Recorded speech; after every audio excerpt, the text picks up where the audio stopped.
You want me to start now? Yep. Start away. Okay. My name is Larry Gaylord.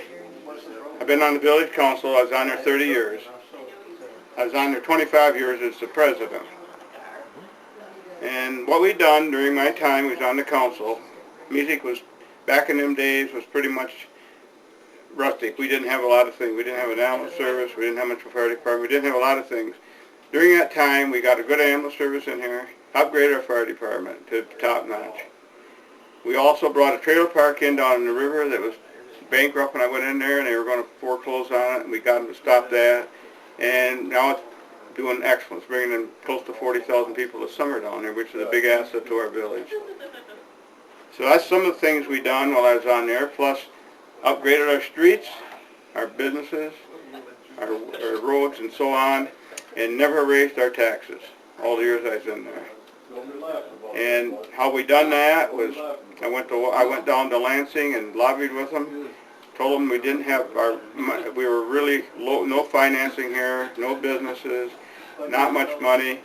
So the first thing we got in was our water system, and we really had to have that. We had to do that because it had gotten so bad it was flooding on top down by the health center, and the state was going to close all the businesses up and the schools if we didn't do something. Well, the only thing we could do really at that point was to have a new system put in because there was no way we could fix the one we had. It was just too old and too out of state and the whole deal.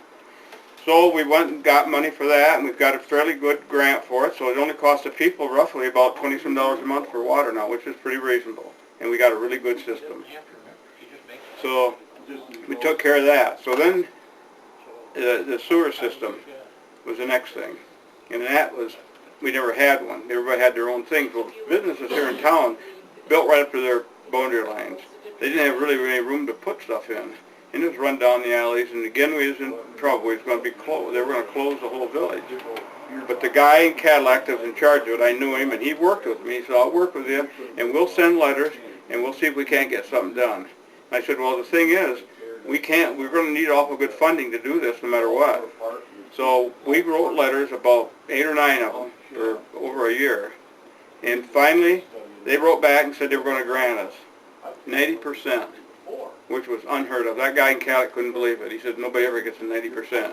I said, well, we need that. I don't think we could do it if we didn't get that much. Well, it turns out it worked out super. Everybody got on the sewer, and everything's working fine. So now we got a real good water system, a good sewer system. We got a good ambulance service. We got a good fire department. And we got a good maintenance guy that I hired in the village years ago, Jack Jewett, Jack's son here. And he really did a lot of help for us and did a lot of good for us. And he took care of things that didn't cost as much to do. If we had to hire outside people, it would have cost a lot. So basically, that's the main things that we done while I was on the council. And, starting with the trailer park was the first thing, and on down through the line.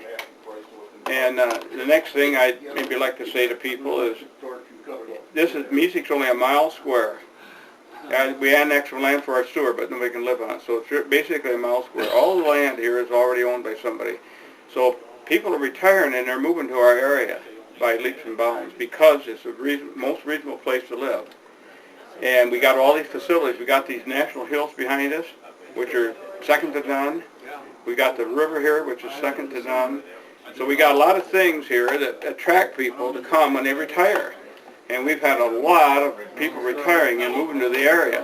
And we put some ads in papers in different places telling them some of this stuff to get them to come here, and they've came.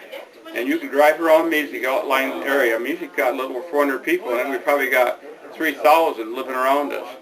They're all actually part of the village, but they don't live in the village.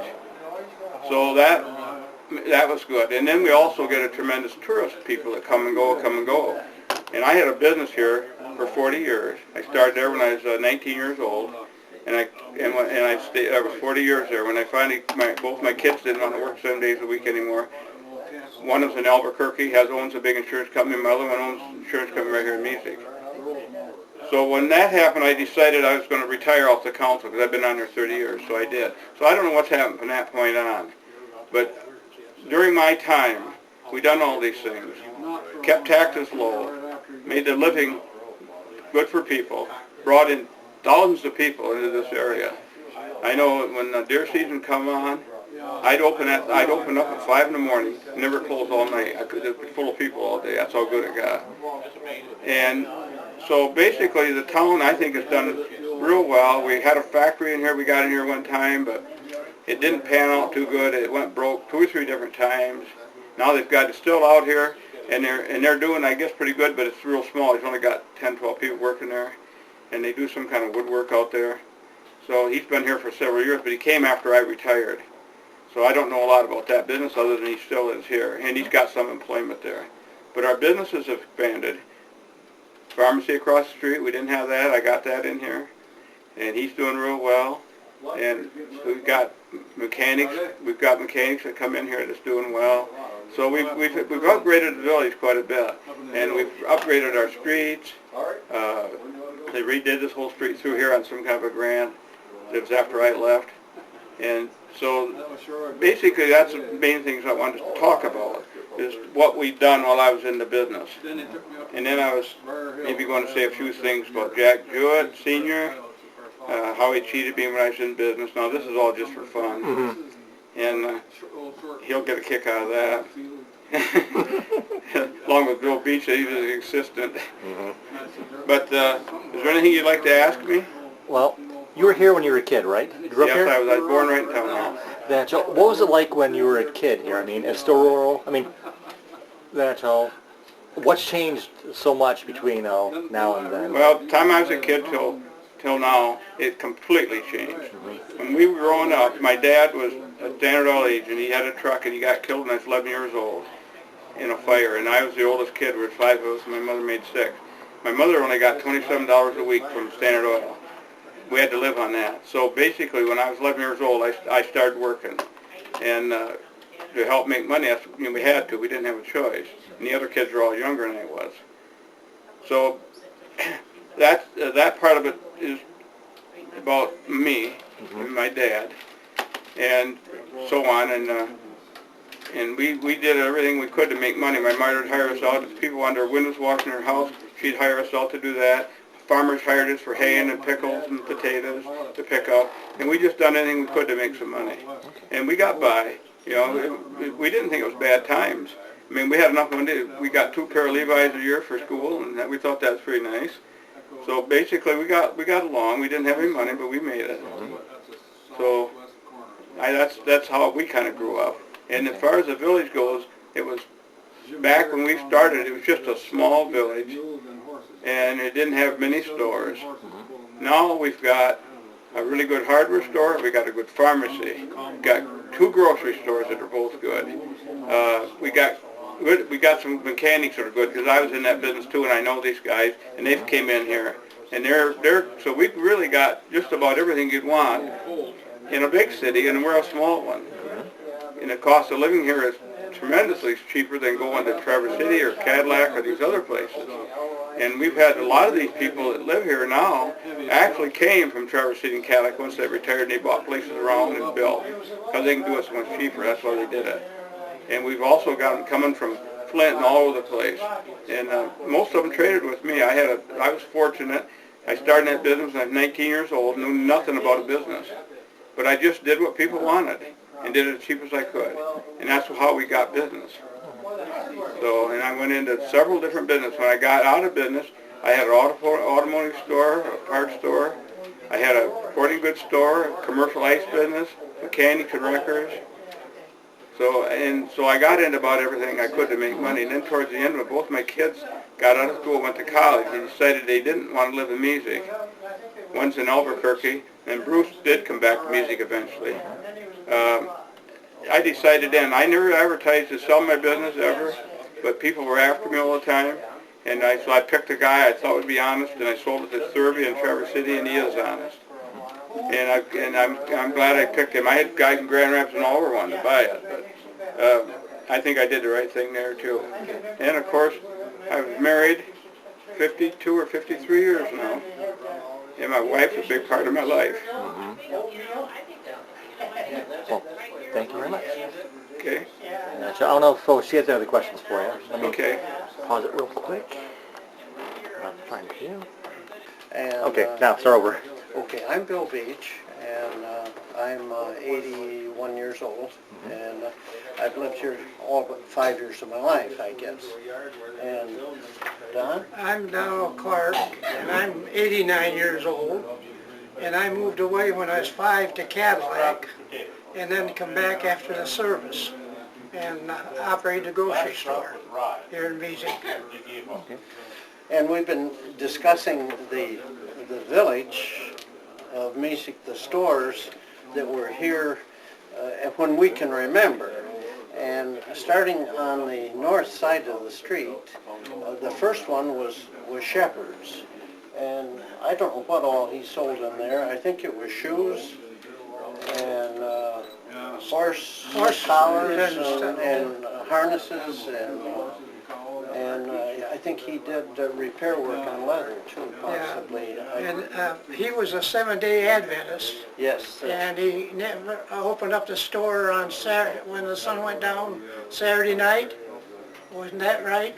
Yes, that's right. And he wasn't never open on Saturday, and that was during the day. During the day. Yeah. Yeah. From Friday night, I think at daylight, until Saturday, his store wasn't open ever. Yeah. And then the next door, that was A grocery store at one time. a grocery store at one time. Do you know who the owners were, Don? No, I don't. It doesn't make any difference. I know Grace Shoemaker owned it a lot of times later on. She had it. She changed it to a restaurant, and then she would sell it on a contract, and evidently the people wouldn't make it, and then she'd have it back. So she had it probably 3 different times, and then it ended up that Leona Burton ran it for a lot of years. And of course, I think, and then Leona sold it to some people named Brown. Yeah, there was a right. Brown family in there, and I don't know if they sold it to Jerry's. I don't remember who took over after that. Okay. And then the next door, what is that one, Don? That was, used to be a hardware. And Ed O'Rourke, so as far as I can remember back, him and his wife owned it. And then they sold it, and he went to work for the dam. Ed did. Yes. Yeah, I can remember that there was a Joseph that wasn't related to the lumber Joseph's family that had it. I think that's the one that had the grocery store. Do you think that was Yeah, the grocery store? Well, this one here says general merchandise up on top. So I think that's what it says. See, Yeah, that was a grocery store. Okay. No, excuse me, that was a hardware. Yeah, it was a hardware, Yeah, wasn't it? yeah. In fact, that's the hardware that Earl Till ended up owning, isn't it? Yeah. And Earl lived in the upstairs. They had their living quarters upstairs and the hardware down, I believe. Then the next door down Is a little beauty shop. and that was Lockwood's. Lockwood's, right, that's right. I think it was the name of the man. I don't know who Mrs. Lockwood was. I know there were some children my age that lived in that, because after they closed the beauty shop, they used it as a residence for quite a few years, until Mrs. Lockwood died, I think. Thank you, Roger. I didn't think you'd do it. And we're ready to go on to the next one, Don? Yeah, that is, I believe that's the Gates, the Midgets store. Okay. They had a little ice cream parlor and general merchandise in there. And the kids used to, on Saturday night, always get a big kick out of coming in and buying ice cream, because he'd get up on the stool and have to reach down in to get the ice cream out. Yeah, they had regular counters as far as the customers goes, but back of the counter they had ramps built up because they were both midgets. They were less than 5 feet tall, the two of them, and they ran the store, watch repair and sale, and besides the ice cream, he did watch repair, and I think he sold watches possibly. But that was Lockwood's. Well, then the next little one in there is that was the barber shop, I guess. Where's that at? Right in there. No, this No, the barber shop was on the other side. on this side of the Mark street. Potter's, yes. That was there was the gates there, then there was a vacant land there, Yeah, that looks like there's a building in there. and there, it was vacant, and then Anstead's market. You remember Morris Anstead? Mm-hmm. It was his market, and Percy Tompkins used to work for him. In this picture here. Oh, there, yeah, okay, Yeah, see, there's a vacant lot in between here. okay. Yeah. And then the next one was a beauty shop again. That's where Maggie had her beauty shop, Okay. and that. And then The next one is Cone Store. No, the next one is the post office. Oh, the post office, right. That's the post office. I can remember They were, Ernie Beldell being yeah, in they there. were connected together, the two of them, those two buildings. Okay. Yeah, and that. And the post office, it changed post offices or postmasters according to the political party that was in power, Yeah, didn't it, that's for a right. lot of years? That's right. If the Democratic Party won, well, you got a Democratic postmaster, and if the Republicans won, there was and it was that way for a lot of time until civil service came into effect, I think. Then what? And the next one was Cohn's Yeah. grocery store. Okay, Cones and was the Masonic Lodge above Cones or the next one? That was kind of a funny deal. The Cohn store was on the bottom, and the Masonic Lodge was on the top. And that's the way the building was owned. Yeah. And the Masonic Lodge was responsible for the roof and that, and Cohn's store was responsible for the foundation, the lower part. That it was one building but two different owners for some reason. He gave them a lease or something on the building. Yeah, it was like a 100-year lease Yeah. or something, so it lasted a long time. And I can remember at the Methodist Church, once one of the ministers came in and they'd had Masonic funerals at the church. Well, the minister didn't like that, having Masonic services at his church. And so they took him up to the Masonic Lodge and showed him them steps that they would have a funeral up there, and he changed his mind because there was narrow steps that went up to the Masonic Lodge. Yeah. Okay, so let's see. Then you've got the better picture than I've got. I think the next one was an ice cream shop. Yeah. I don't remember who. I can remember that It was Mrs. Carnahan, Ellen Carnahan, at one time ran a little ice cream place and sort of a restaurant. I think she had sandwiches or something possibly, but mainly ice cream. It was Ellen Carnahan. Yeah. And then next to that was the tavern, right? No, there was another building, a feed building or something. I can't remember just what it was. It was a two-story, and there was a little place in between. The next one, a little where they could walk by. But the next one was Charlie Garrett's Beer Garden. Right. Charlie Garrett's Beer Garden. Yeah, that was there for quite a few years, and then after Charlie had it, Gov Comstock bought it. There were several different people that owned it. And I think maybe Grace Shoemaker had a finger on it for a while too. Dick Bellinger had it for a little time, not very long. Dick did with his folks, his parents, and then his uncle or something, I think it wasn't over Sherman.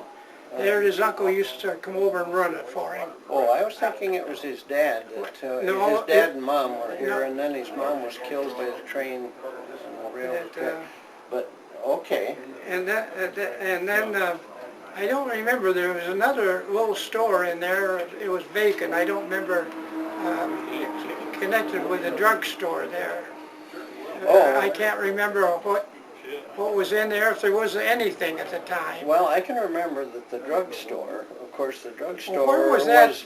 was next to the doctor's office. You see, Dr. McManus had his office on the end of the street, and it was connected to the drugstore. It was next to the drugstore. You remember there was a little ice cream parlor in there too, or something? Was it run by Comstocks or? Yeah, there was two buildings. There was two buildings, and it seems like that there was a little ice cream and restaurant in there at one time. And then they combined those to With the beer gardens. To what is the Bucks North Saloon now. Yeah, they combined those two buildings. Right. Yeah. Uh-huh. But on the end, there was Zimmerman's drug, or no, it was, when I can remember, your dad, no, did My uncle, your uncle Roy had Clark the drugstore. had the drugstore, and your dad was a pharmacist, and he used to work in there sometimes, didn't he? Not very often, but Once in a while. I can never understand.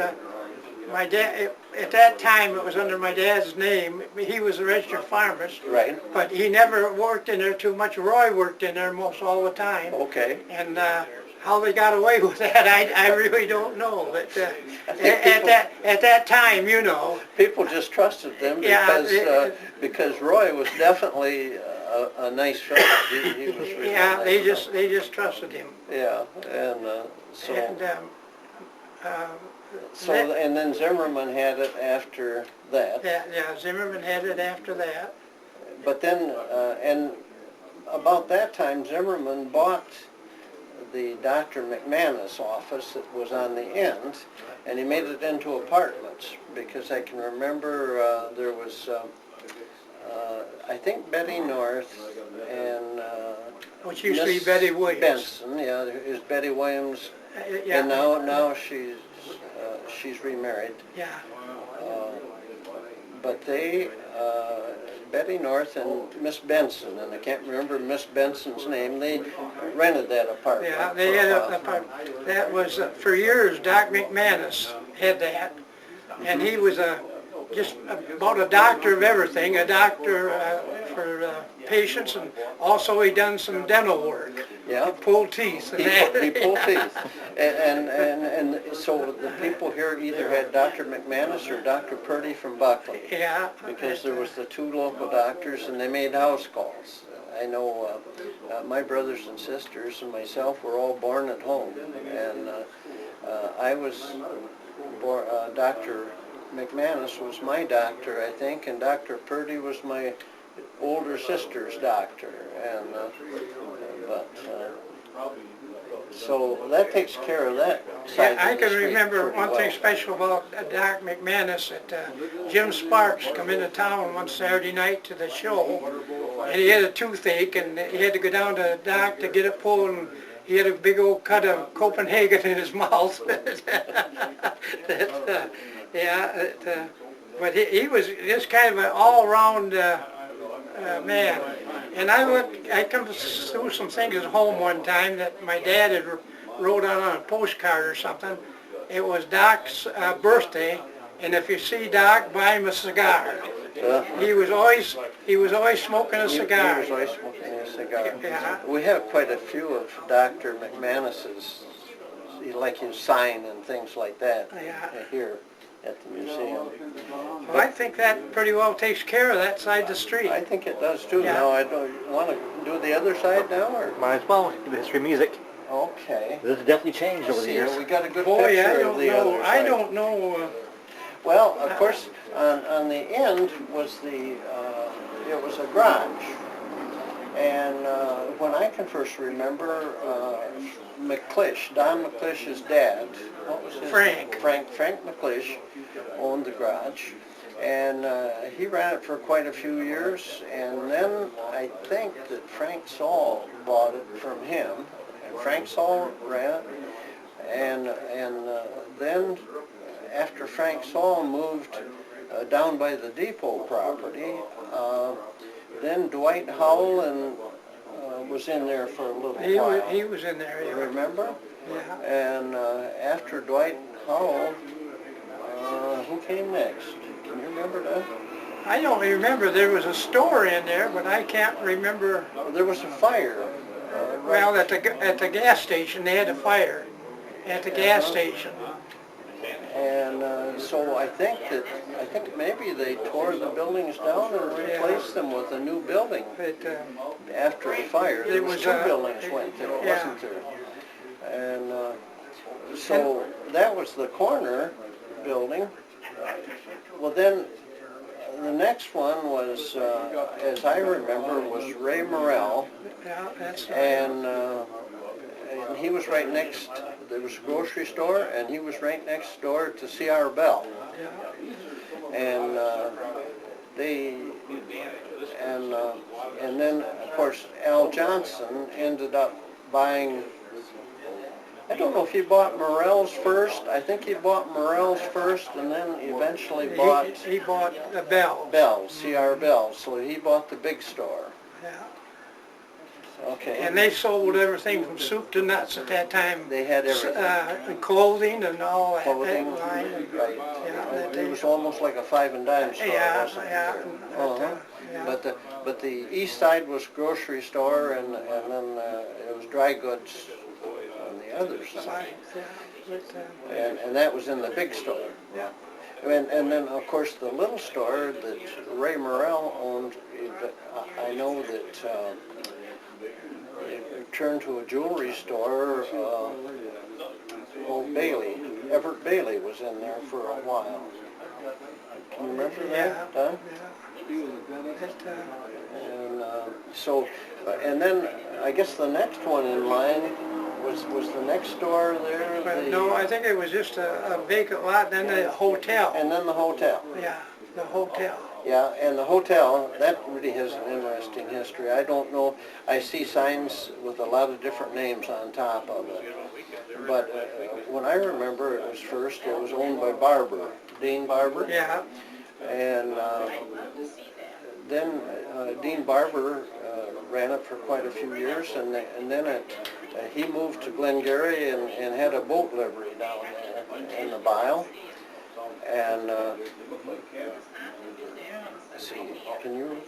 Then I think Sandy McDonald bought it, didn't he? Yeah, I think so. There was some Evans in there at one time, but I Yeah, don't. that's right. There was Evans in between there. Yeah, there was some in between. And one thing I can remember about that hotel, Sandy Mac's, is they had a dining room, but it seemed like the local people never used the dining room. They'd always go in the kitchen. Sat at the kitchen Sat at table. the kitchen table. They had a long table, and I've ate many meals in there. That's and, where I always ate. Yeah, and Mary would try to do the cooking and Yeah, work around and us. we were all in our way. Yeah. Yeah. Yeah, we were all in our way. They can, for some reason, they just all congregated in the kitchen. Yeah, and of course it wasn't very well insulated. It was cold. I guess the rooms were cold. And there's always a story about the people came in the railroad to sell stuff, and then they'd stay overnight at the hotel. And this guy came in, the salesman, and he was selling things, and he was sitting down by there was a stove or a fireplace. I think it was a stove, and he was sitting right next to the stove to keep warm because he'd froze out in his room. And then. So Dr. Mack came in from making one of his house calls, and it was a regular blizzard outside, and he had snow all over his hat and his overcoat, and he was just covered with snow, and he sat down in front of that stove, and the guy kind of turned to him and said, "My God, man, which room are you in?"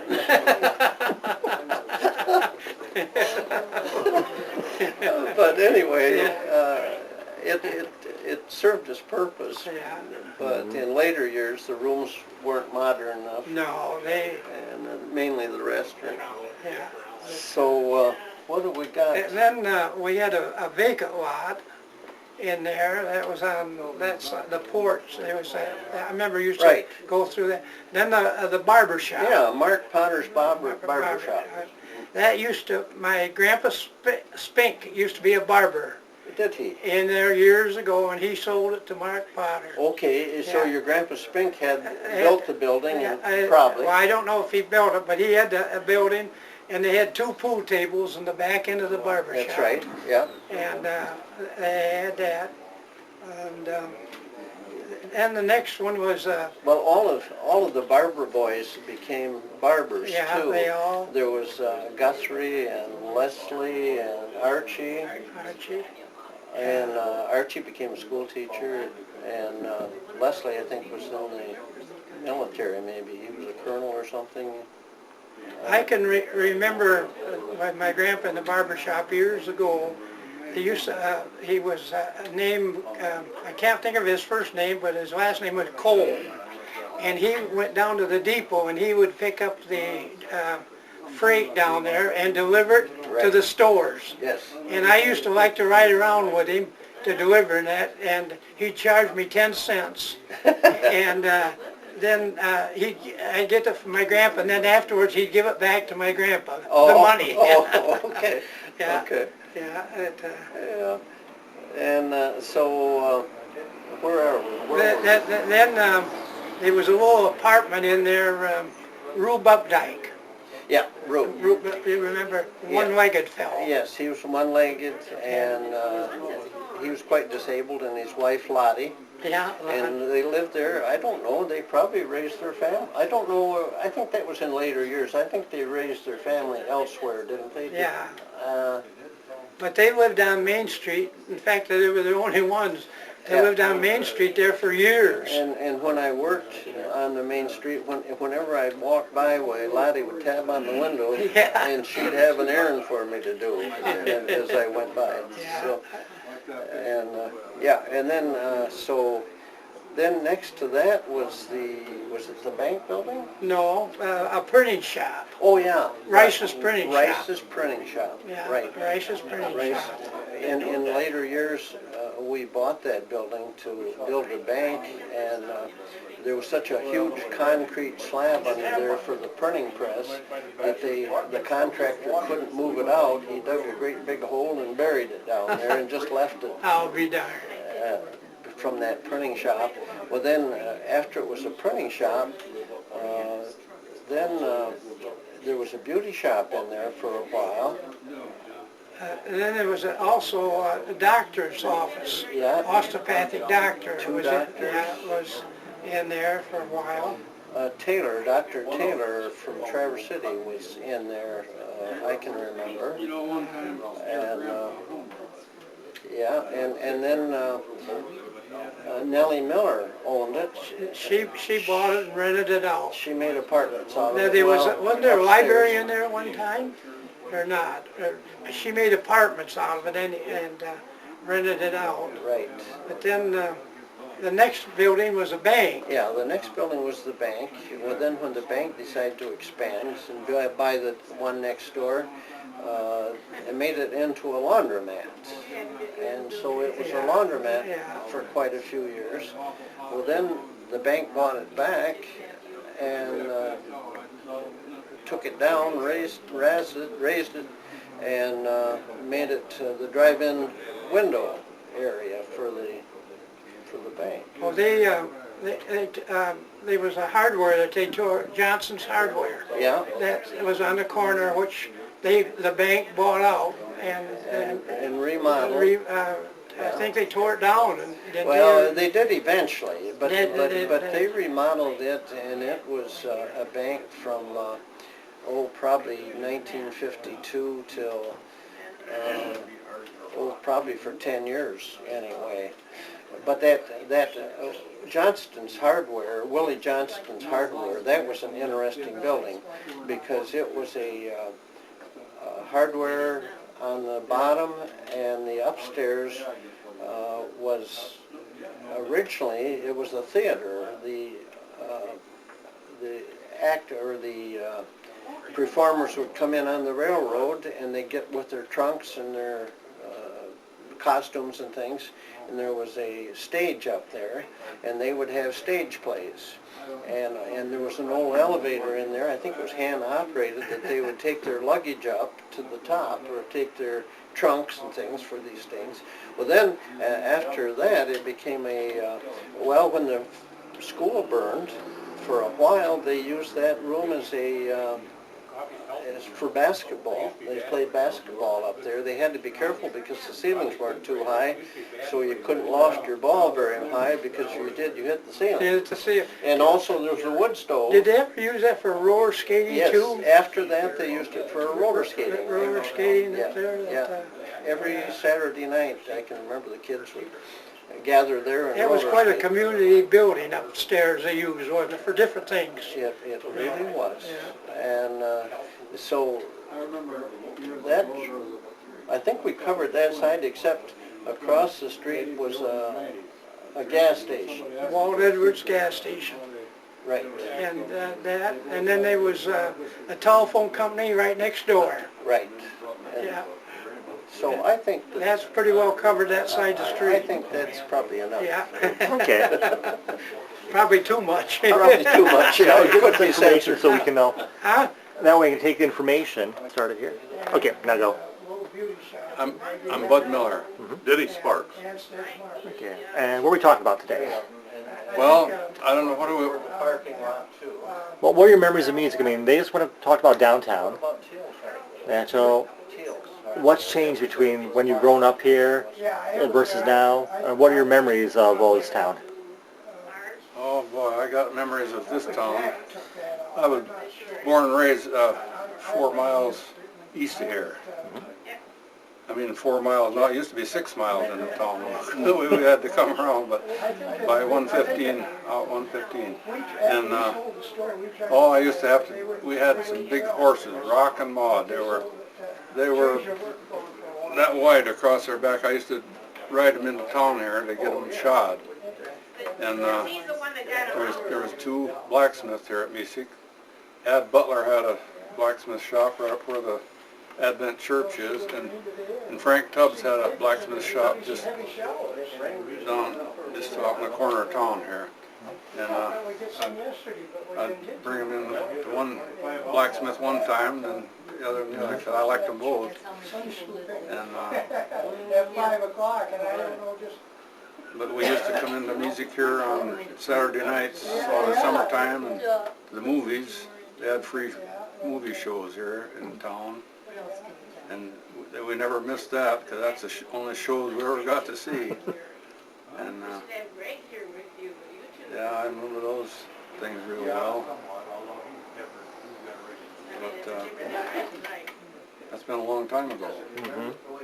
No, that's right, no, he wasn't. I'm quite a bit younger than what these guys are. And I don't remember the real old stuff. I can remember the free shows and the railroad and the depot and some of that stuff. But Well, where was the depot anyways? I mean, I was down old 37 here, road, right, what would you call it, old 37, the first corner down there. Where Saul's garage was and stuff down there. But there's, I'm not back in the old days. I'm too young. well, so, well, when you were growing up, what's your generation? What was going on in music during that time? Well, they used to have what they called the Gladiola Festival and some of that stuff, of course, the mushroom stuff. And They used to have a homecoming here in Mesick. That was a long time ago. I was just a little kid. But they had right out here by where the water tower was. I just got a picture of that water tower I brought in. But they had a hot air balloon. They went up in a big balloon. They built a fire under it. And I don't remember if a man got in it or not. But that balloon, they sent that balloon up. And then they had, there were just across from the school, that was a big field there. They had an airplane, a biplane come in. And they gave rides. It was, I think it was $3 for I wanted to go, but I didn't have $3. That was a lot of money back then, and but that was really a thrill to see that airplane land and take off. I sit out there and watched it for. That was the main attraction to me, see that airplane. But those homecomings, they were quite a thing. And right here, there was a guy had a stand there, and he had sunglasses. They were little isinglass sunglasses, and my dad gave me a quarter to spend that day at the homecoming. I bought a pair of those sunglasses, isinglass sunglasses for a quarter. They weren't worth a penny back then. Had to have them, though. Had to have. Well, I thought that'd be great to have a pair of sunglasses. One of the things we do. Yeah, there's a lot of memories of this town. Right where they cross. Oh, there's so many things that's changed in Cumberland. I mean, the whole town is, all the old buildings pretty are gone. Yeah. And nobody else can remember it, but right across the road where Jerry's restaurant is, there's a gal that buys syrup from me. Her name is Mamie Guthrie. And she said, and apparently it must have been the late 30s or around 1940, that they had the International Tractor dealership in that building. Yeah. And it was when refrigerators and freezers first came out, and they had refrigerators and freezers, I guess. I don't remember it, but she was telling me about it. She's probably one that should have had come down here, because she can remember a lot of this stuff. She was married to Paul Guthrie's dad's brother. Oh. I didn't know him. So she I knew Howard, but I didn't know him. Yeah, he worked down at Pell's, apparently. He was a repairman at Pell's.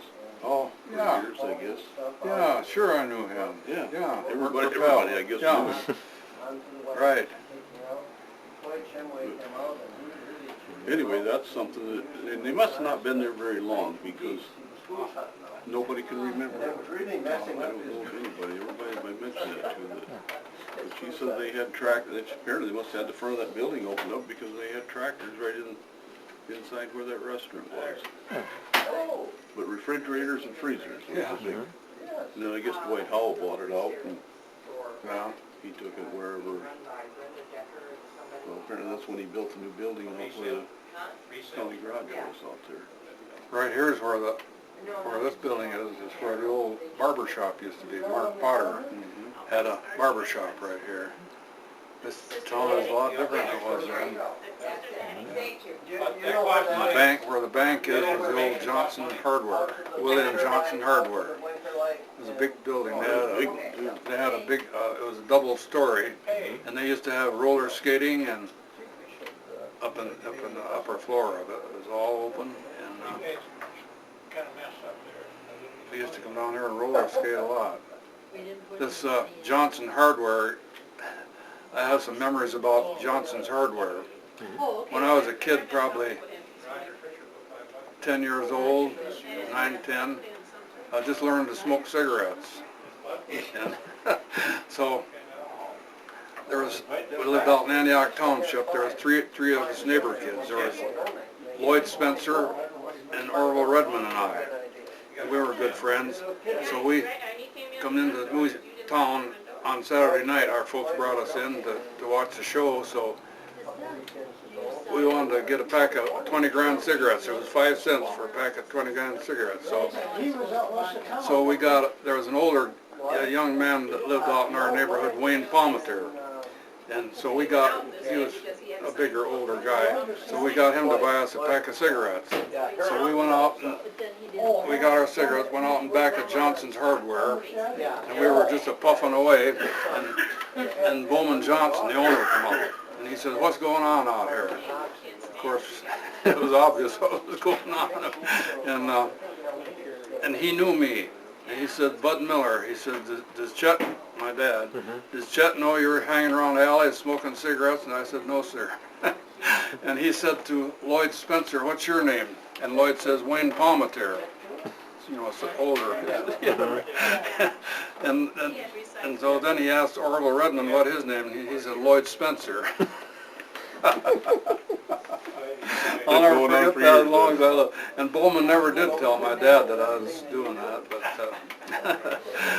but I always think about that when I think about Johnson's Hardware. Well, you know, they used to get people, Bill Baker, apparently he just used to be able to get people all stirred up, the community. He got that ski hill, of course that was when I was growing up in the Yeah. 50s. And he got that ski hill, everybody volunteered and went out there and worked and Oh, put you stuff bet. together, and it was just a big thing, and they had the big ski jumps once a year, and it was quite a big, Yeah. big doings in the wintertime. Of Oh, course, you the kids bet. all went out there and skied, and then all fell through, and Bill Baker did a lot for this community when he was superintendent of our school. Got Bill through to get all that property out there in Briar Hills. And, oh, he did a lot of good things for us, but they're taking good care of it now. Well, I can't think of too much more than I remember that somebody No, else there's hasn't already. there's a lot of memories, but it's hard to remember, you know, hard to tell all about them. I had quite an experience here, talking about these free shows.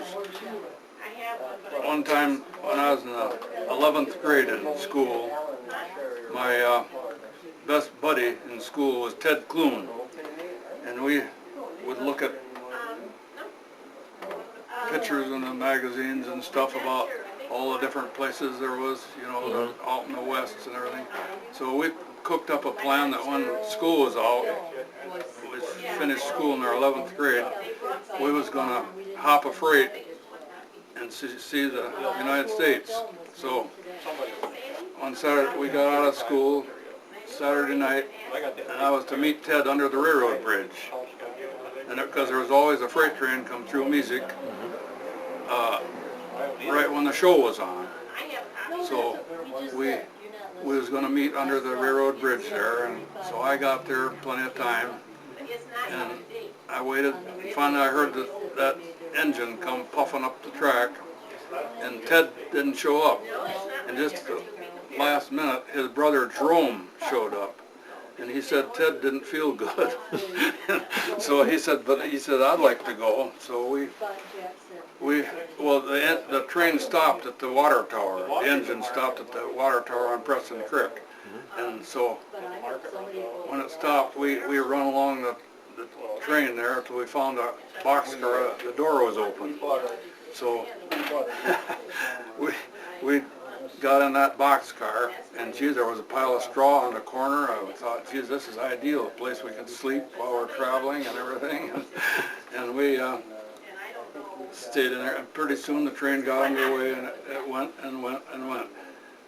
And we sat in the doorway with our feet hanging over, and that black coal smoke from the engine come back, and boy, it finally got too strong for us. At first I didn't mind. We thought, geez, this is adventure, you know. But finally it got to us, so we got in there and laid down, or sat down on the straw. And we traveled and traveled and traveled, and finally the train stopped. And God, we thought we really must be way down the line. We was going to go to Toledo. We heard the train went to Toledo. We was going to get a job there, get some money to buy food, and then we was going to go where the trains went. So we when the train stopped, I don't know, I suppose they were switching cars and then back up and go ahead. This went on and on. And finally there was a guy coming and showed his flashlight in there. He said, "What in the hell are you kids doing in here? Get out of here." So he chased us out. And so we hung around there till daylight. And we thought it was way down the line, so we didn't know where we were. And so after it got daylight, a little bit of daylight, I looked at Jerome, and his face was just absolutely coal black. And he said mine was too. But anyway, there's a water tank there where the train took on water, and we decided that we'd wash up. The water was dripping from that the wooden water tank, so the drops of water we tried to wash, we just smeared it around, and we could see there was a town in a little ways away, so we went down, headed for that town, and got down there and was on Mitchell Street in Cadillac. And we didn't know what to do, and we was hungry, so, and we walked up and down the street, and there was nothing. This Sunday morning, real early, but there was a drugstore open, so we went in the drugstore. I was going to get a candy bar for breakfast.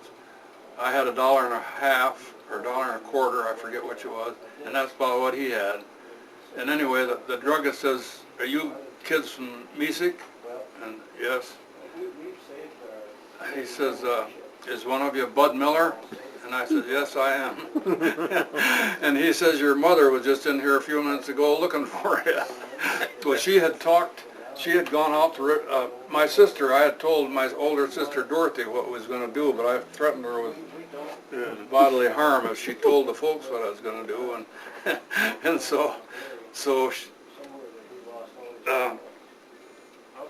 we got our candy bar and went out on the street trying to decide what we was going to do, and then my mother drove up. She had talked to the night watchman out the railroad yard and found out that we'd been there. So she took me home. Jerome wouldn't go. He was scared to go home.